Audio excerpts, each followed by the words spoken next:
इन दिनों पूरे देश की नज़रें संसद में चल रहे विशेष सत्र पर है, लेकिन हिमाचल प्रदेश के लोगों के लिए जिम्मेदारी दोगुनी है क्योंकि हिमाचल प्रदेश विधानसभा का मॉनसून सत्र भी चल रहा है। आज हुआ हिमाचल प्रदेश विधानसभा मॉनसून सत्र का पहला दिन और इस पहले दिन जैसी कि उम्मीद थी आपदा पर ही चर्चा हुई।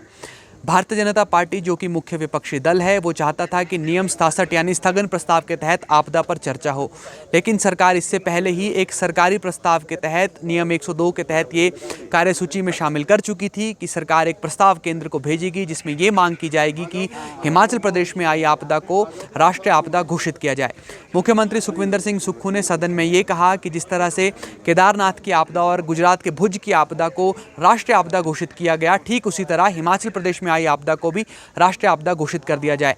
अब विपक्ष का ऐतराज इस बात पर यह था कि नियम 67 के तहत ये चर्चा होनी थी क्योंकि विपक्ष चाह रहा था कि जो ग्राउंड जीरो पर कमियां हैं उन पर चर्चा की जाए। विरोध स्वरूप विपक्ष ने वॉकआउट किया, लेकिन थोड़ी देर बाद एक बार फिर नेता प्रतिपक्ष जयराम ठाकुर की अध्यक्षता में पूरा विपक्ष सदन में वापस भी आ गया। अब चर्चा शुरू हुई यहाँ पर नियम 102 के तहत। मुख्यमंत्री सुखविंदर सिंह सुक्खू ने कहा कि वो खुद और उनके मंत्री ग्राउंड जीरो पर जाकर काम कर रहे हैं। उन्होंने चंद्रताल ऑपरेशन का एक उदाहरण दिया और कहा कि 294 पर्यटक जब चंद्रताल में फंसे हुए थे तो वहाँ से उन्हें रेस्क्यू कर लोसर लाया गया। मुख्यमंत्री सुखविंदर सिंह सुक्खू ने इस बात का भी जिक्र किया कि उनके मंत्री जगत सिंह नेगी और मुख्य संसदीय सचिव संजय अवस्थी ग्राउंड जीरो पर पहुंचे और वो भी गाड़ी से नहीं बल्कि जेसीबी से, और वहां पर उन्होंने पर्यटकों को रेस्क्यू किया। सरकार कोशिश कर रही है ये बताने की कि इस आपदा के वक्त सरकार ने किस तरह से ग्राउंड जीरो पर जाकर काम किया, लेकिन विपक्ष का आरोप है कि इस आपदा की घड़ी में भी जमकर प्रदेश में राजनीति हुई, भाई भतीजावाद हुआ, और चाहे टेंडरिंग की बात हो या फिर राहत पहुंचाने की, उसमें भाई भतीजावाद किया, अपने लोगों को फ़ायदा पहुंचाने की कोशिश की। इस पर मुख्यमंत्री सुखविंदर सिंह सुक्खू ने भी जवाब दिया और ये कहा कि अगर कहीं पर कोई कोताही बरती होगी तो वे उस अधिकारी पर कार्रवाई करेंगे जहां पर भाई भतीजावाद करने की कोशिश की गई हो। इस बीच मुख्यमंत्री सुखविंदर सिंह सुक्खू ने एक बड़ा ऐलान ये भी किया है कि अगर केंद्र सरकार हिमाचल को कोई विशेष राहत पैकेज नहीं देता है तो वो खुद एक राहत पैकेज लेकर आएंगे जिससे हिमाचल प्रदेश को राहत मिलेगी। लेकिन सवाल ये है कि हिमाचल प्रदेश पर कर्ज है 75,000 करोड़ रुपए का। इसके अलावा हिमाचल प्रदेश में आपदा से नुकसान हुआ करीब 10,000 करोड़ रुपए का। मुख्यमंत्री सुखविंदर सिंह सुक्खू खुद ही ये कहते रहे हैं कि हिमाचल प्रदेश में जो देनदारी है वो भी करीब 10,000 करोड़ रुपए की है।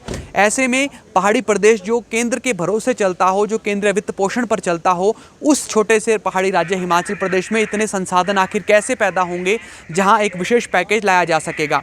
इन तमाम बातों के बीच एक सिरदर्दी भारतीय जनता पार्टी के लिए भी है। भारतीय जनता पार्टी ये नहीं चाहती कि वो एक प्रस्ताव का समर्थन करे जहां पर केंद्र से ये मांग रखी जा रही है कि हिमाचल में आई आपदा को राष्ट्रीय आपदा घोषित कर दिया जाए। भाजपा का तर्क है कि विपक्ष एक ऐसा, जो सत्ता पक्ष है वो एक ऐसा प्रस्ताव लेकर आए जिसमें यह कहा जाए कि केंद्र सरकार और ज़्यादा मदद करे। इस बीच राजनीति भी सदन में जमकर देखने को मिल रही है। कभी ऑपरेशन लोटस को गाहे बगाहे लाने की कोशिश की जा रही है तो कभी समय को बलवान बताया जा रहा है। पूर्व मुख्यमंत्री जयराम ठाकुर ने तंजिया अंदाज में कहा कि वक्त बदल जाता है और कब सीटें बदल जाएगी वो पता नहीं चलेगा।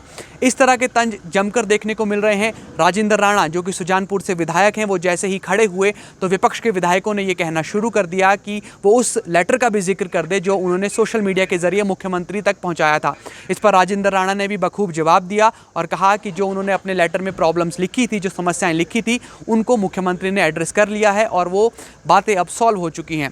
कुल मिलाकर आने वाले दिनों में हम देखेंगे कि हिमाचल प्रदेश विधानसभा में आपदा को लेकर चर्चा होगी, लेकिन सवाल ये है कि क्या आपदा के लिए लाया गया ये प्रस्ताव, जहां पर यह कहा जा रहा है कि केंद्र सरकार इसे राष्ट्रीय आपदा घोषित कर दे, उसे भाजपा समर्थन देगी या नहीं।